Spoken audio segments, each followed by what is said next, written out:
Some of y'all are gonna hate me for this, but B. Simone was absolutely right. Let me explain. Permítame explicar. Hola a todos. Es tu prima favorita, Bobby here, and welcome to Cousin's Corner, where I just like to talk.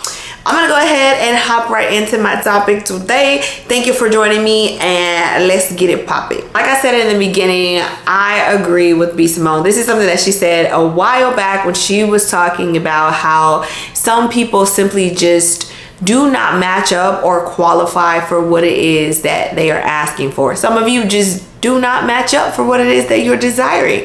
But I'm gonna tell you how to fix that. We're gonna talk about it first, and then we're gonna talk about it. Some men and women are simply just asking for too much, whether it be somebody that's outside of your caliber or something that you're just simply not ready or not in the space in your life to receive just yet. Now, this isn't to say that you are not worthy of love or romantic relationships or even all that life has to offer, but requiring things of someone else that you simply don't match up to in one way or another, it's almost insane. I'm gonna give you a couple of examples because I'm coming with the ejemplos.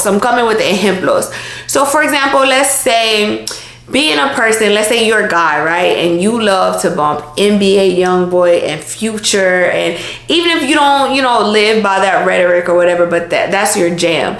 But then for you to turn around and say like, oh, I can never date a girl who listens to the City Girls or Cardi B or Meg Thee Stallion, that's the type of girl that's on your vibe, sir. And I know that just because of the type of music that you listen to does not make your mind state in every case, right? I understand that. I understand that there's a separation there. I'm just using it as an example of saying like, how can you say that you don't want someone who's literally on the same level as you?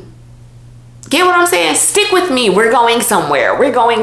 And don't give me that double standard thing that we hold women to a higher standard than men or whatever the case may be. No. What I'm simply saying is that if you want someone who's educated, be someone who's educated. If you want someone that reads books, read books. If you want someone that takes care of their mental and physical fitness, be someone who takes care of your mental and physical fitness.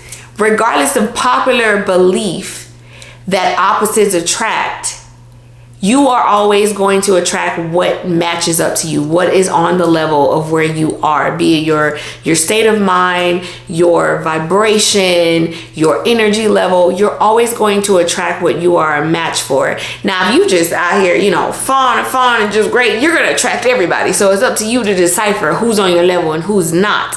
But this rhetoric of opposites attract, I can be nothing and attract something that's all of these other different things just because I desire for them to be that, but I don't have to be that. That is not going to work out in the long run. That is not going to manifest itself in the best way that you think it might. And I know that there are some cases where it might work, but in most cases it usually don't, because in most cases you are going to attract what is on your level. And if you're attracting something that's way outside of that, or if you feel way below that, it's going to start to show either on your end or that person's end.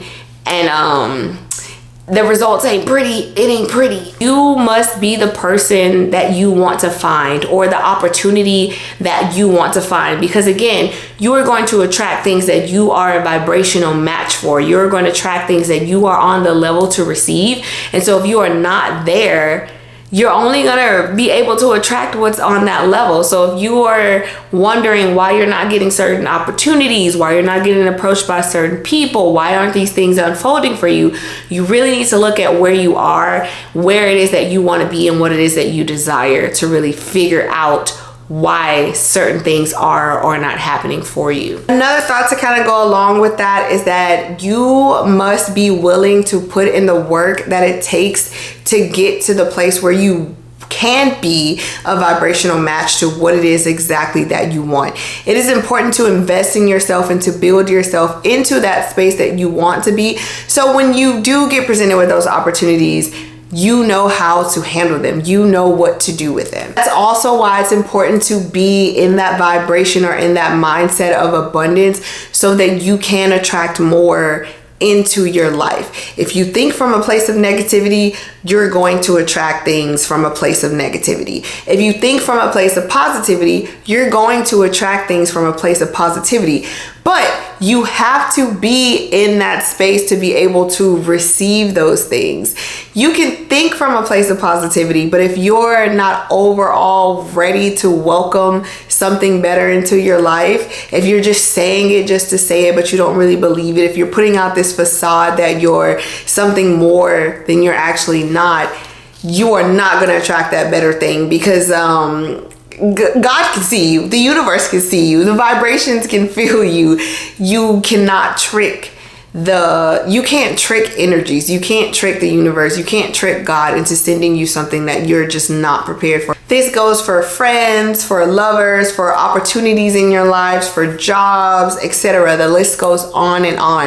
If you are in a low place, you will attract low. If you are in a high place, you will attract high. And sometimes the place that you currently are is not where you need to be to attract better. So you need to work on getting to that place so that you can have what it is that you truly desire. And speaking of low, back to my first point, if you are at your lowest, you should be focused on coming out of that. The last thing that you should be thinking about is attracting something that you are yourself not a match for. How dare you claim that you want a high value person, or a person of this caliber, or this type of opportunity or whatever, when you can't even truly look in the mirror and say to yourself that you fully, wholeheartedly believe that you are the type of person that desires that. You gotta fix that first. You gotta work with that first and get to that point where you can look at yourself and say, yes, I am worthy and I am ready. I have put in the work. I am a match for it and I can receive that. It's almost laughable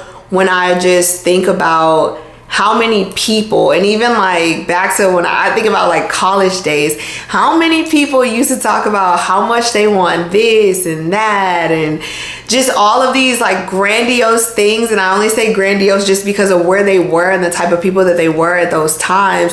And it's like, you wouldn't even know what to do if it was handed to you. You wouldn't know what to do with it. You wouldn't be ready to receive it. You wouldn't be ready to do right by it, be it a person, be it an opportunity, be it money, be it finances. Your whole future fantasy could land right in your lap and you wouldn't even know what to do with it, because you've not done the work to get yourself to the point where you are a match for what it is that you want to receive.